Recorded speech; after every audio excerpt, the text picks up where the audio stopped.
This is the Sabbath School lesson for the first quarter, 2022. Welcome to Lesson 10. Jesus opens the way through the veil, ready for teaching on March 5. It's part of the series In These Last Days, the Message of Hebrews, authored by Dr. Felix Cortes, who is the Associate Professor of New Testament Literature in the Seventh-day Adventist Theological Seminary at Andrews University. And I'm your reader for today, Dr. Percy Harrold. Sunday, February 27. Jesus before the Father. Read Hebrews chapter 9, verse 24.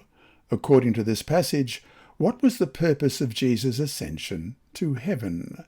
Hebrews 9:24. For Christ has not entered the holy places made with hands, which are copies of the true, but into heaven itself, now to appear in the presence of God for us.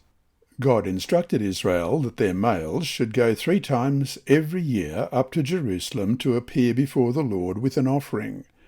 The appointed times were the Feast of Passover, or unleavened bread, the Feast of Weeks, Pentecost, and the Feast of Booths, as we read in Exodus 23:14-17. 3 times you shall keep a feast for me in the year. You shall keep the Feast of Unleavened Bread. You shall eat unleavened bread 7 days, as I commanded you at the time appointed in the month of Abib. For in it you came out of Egypt. None shall appear before me empty. And the Feast of Harvest, the first fruits of your labours, which you have sown in the field, and the Feast of Ingathering at the end of the year, when you have gathered in the fruit of your labours from the field. And Deuteronomy 16:16. 3 times a year all your males shall appear before the Lord your God in the place which he chooses, at the Feast of Unleavened Bread, at the Feast of Weeks, and at the Feast of Tabernacles, and they shall not appear before the Lord empty-handed. Passover celebrated Israel's deliverance from Egypt. Pentecost celebrated the barley harvest, and by the time of the New Testament it was associated with the giving of the law at Sinai. The Feast of Booths celebrated God's care for Israel during their sojourn in the desert. According to the New Testament, all the Old Testament feasts also have prophetic significance. Hebrews 9:24 describes Jesus' ascension into the presence of the Father. He arrived at the heavenly sanctuary, the true one, in order to appear before God with a better sacrifice, his own blood, as we read in Hebrews 9:23 and 24. Therefore it was necessary that the copies of the things in the heavens should be purified with these, but the heavenly things themselves with much better sacrifices than these. For Christ has not entered the holy places made with hands, which are copies of the true, but into heaven itself, now to appear in the presence of God for us. Jesus fulfilled the pilgrimage feast's prophetic significance with amazing accuracy. He died on the day for the preparation of the Passover at the 9th hour, the moment in which Passover lambs were sacrificed. John 19:14. Now it was the preparation day of the Passover, and about the 6th hour, and he said to the Jews, Behold your king. And Matthew 27, verses 45-50.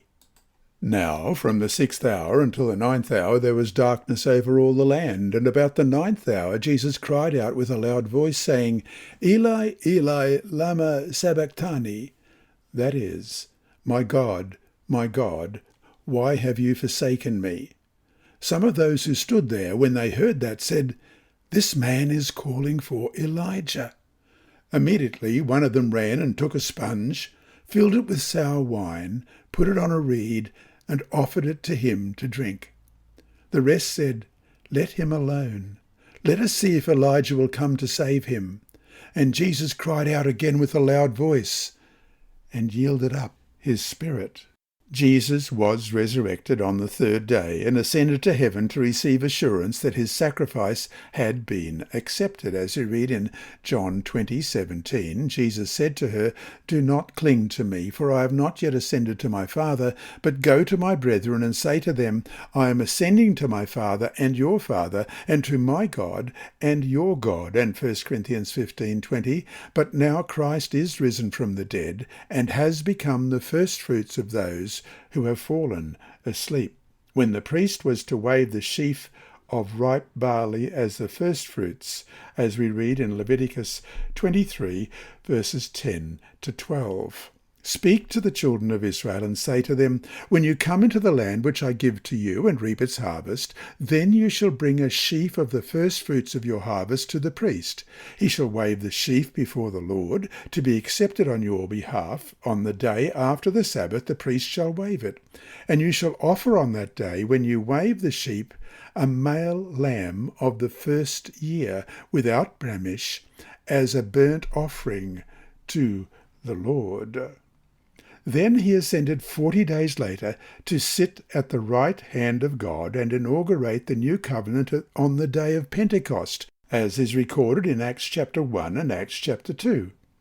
The purpose of pilgrimage in ancient Israel was to behold the face of God, Psalm 42 verse 2. This meant to experience God's favour, as we read in Psalm 17:15, "As for me, I will see your face in righteousness. I shall be satisfied when I awake in your likeness." Similarly, the Hebrew expression "to seek the face of God" meant to ask God for help, as we read in 2 Chronicles 7:14, "If my people who are called by my name will humble themselves and pray and seek my face, and turn from their wicked ways, then I will hear from heaven and will forgive their sin and heal their land." And Psalm 27 verse 8, "When you said, 'Seek my face,' my heart said to you, 'Your face, Lord, I will seek.'" And Psalm 105 verse 4, "Seek the Lord and his strength, seek his face evermore."